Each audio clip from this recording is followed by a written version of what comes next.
Hey YouTube, Alien 20049655 here. A little while back I made a video that was telling you that I had ordered some IR illuminators for CCTV security cameras. Well, here's one of them right here. There's up here, let's see, right by my thumb. Let's see, right here. There used to be a little solar sensor, but to shut this off when there was enough daylight out. Let me get one of my others, and I'll show you what it looked like when it came out of the package. Just hold on, I'll go off frame here for a moment.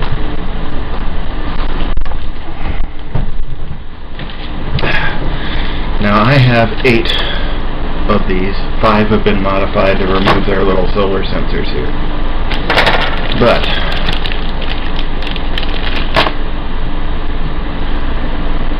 you can see this little dark spot right here. Let's see. Right here. There's a little solar sensor. I don't know if you can see it in this light, but you can see this little black tube right here. And there's a little lens over it. It's just an ordinary photocell, not an infrared transistor. But these things came with little IR filter lenses in them. I pulled them out, and I've left the photocells in 3 of these. Got them right here in a bag. Incidentally, this is the bag that came in.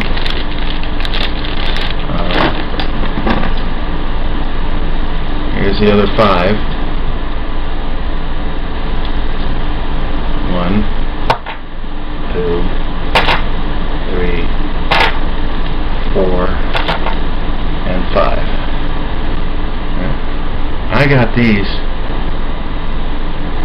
8 things. They were selling 4 of these together on eBay for about $4.50. I bought 2 lots, so I have 8 of them. And I spent like $9.06 shipped, including shipping. And I have a defunct RC helicopter that just happened to have a compatible connector, battery connector, that happens to plug into them. Check that out. That's pretty bright, and that's on a half-dead 9-volt battery. That's on a half-dead 9-volt battery. It's a generic one. I've got a Duracell here. It's a lot stronger, but I'm saving the Duracell for last because it's my preferred brand, and I'd rather use up the cheapies first. But just by itself, it's pretty bright. You can see. Look what it does to my face. Now, to me, this looks like a faint red glow right here. This looks like a faint red glow to me. You can see it's even overpowering my fingertip in front of it. See? But to you, because I've got the IR filter removed from this camera, it's looking like a very bright light, a white light. And it's messing with the auto light sensor on there. Now, until I can Frankenstein 2 videos together, I still haven't found any free or extremely cheap video editing software. I'm talking $10 or under. I'm not made of money. I'm using a cheap $30 Walmart camcorder that gives me audio-video lag when I go over 10 minutes video. I'm looking at the display and I can already see the lag is already happening. So, but anyway, I found out the lens on this camera that I'm currently filming on has 2 little lugs on it that happens to go with these little screw holes right here. I don't know if you can see them. There's 3 of them right here, and then there's this notch over here. Well, this one and this one right here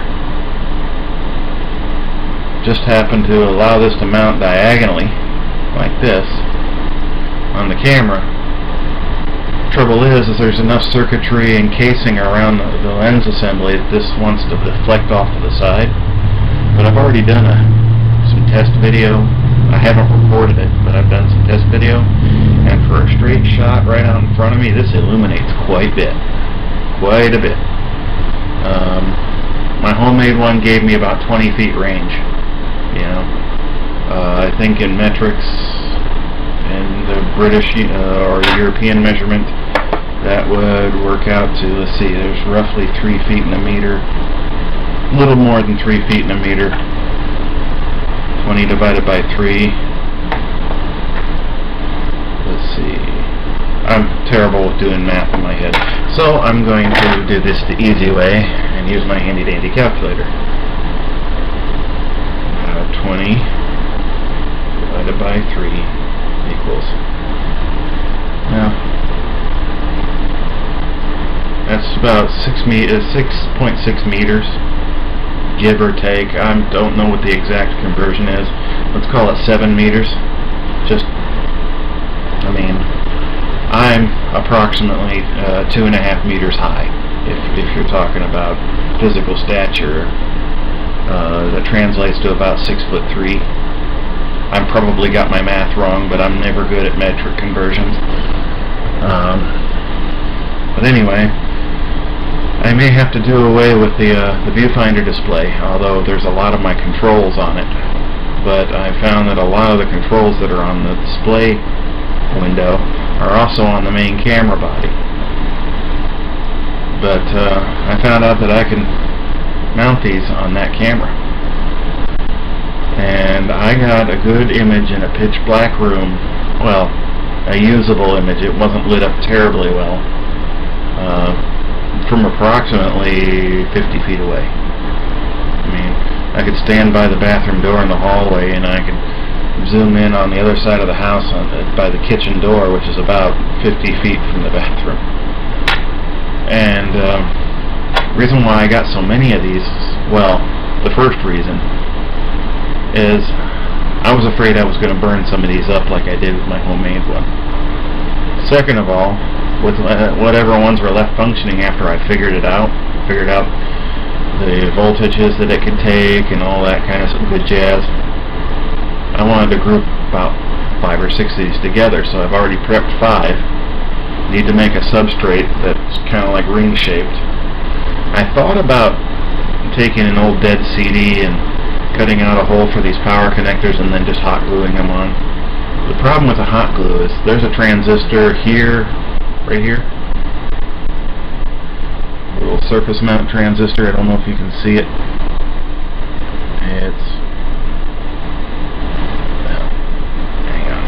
It's right about there. It's right in front of my finger. And when those things get too hot, they cease to work anymore. So hot glue is out of the question. But if I can order some standoffs and some screws, I'll mount them. Double-ended standoffs with some screws. I'll take one of my screwed up burns, you know, one of my BVRW discs, and that I screwed up the burn with, and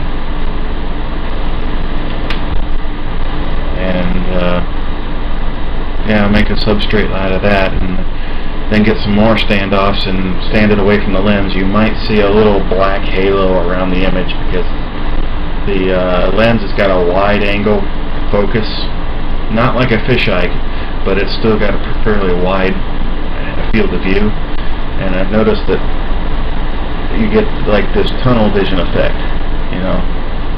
So it's going to be more like a spotlight, and it's not because of the shape of this donut here. It's because there's going to be an obstruction around the periphery of the picture. And, well, once I get something like that worked out, I'll mount it on this camera and give you some night shots, and I'll have my first piece of ghost hunting equipment ready. Now these can go up to 12 volts, although I have running them off of 18 volts. I've actually paired these two batteries together in series. You know, negative to positive, you know, something like that. Negative to positive, and then come off here to the illuminator, and it got ungodly bright, you know. I also found out that it'll safely run off of a lithium polymer battery that's normally meant for an RC helicopter or an RC car.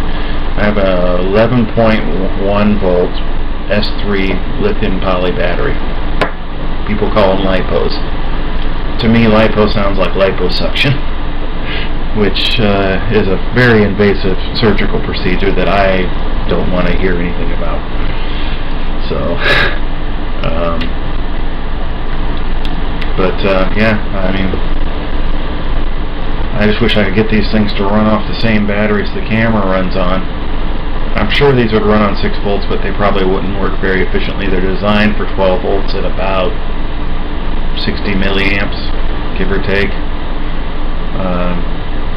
I did put them on a 12 volt, 100 milliamp wall wart power supply in it, and it handled it. There's an old over voltage protection on these.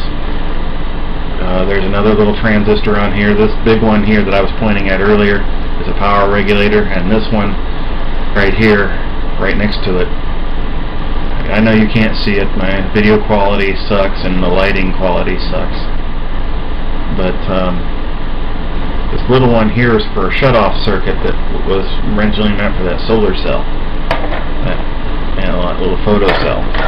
But I've taken my handy-dandy micro trimmers and I pulled the photo cells off because I want these to stay on whenever they're powered up. And I'll just either unplug the battery or put a small micro switch in its place. You know, because when these things auto shut off, it doesn't draw on the power. There's not even a vampire load on this. So I might get a single pole double throw PCB mount push button switch, push on, push off, that'll fit in that little slot, and just click, it's on. Then I just rigged this battery connector here so that I could test them. I want to run them off those light poly batteries. They got a longer battery life, especially running something like LEDs. Those are meant to run 7-turn RC motors. So,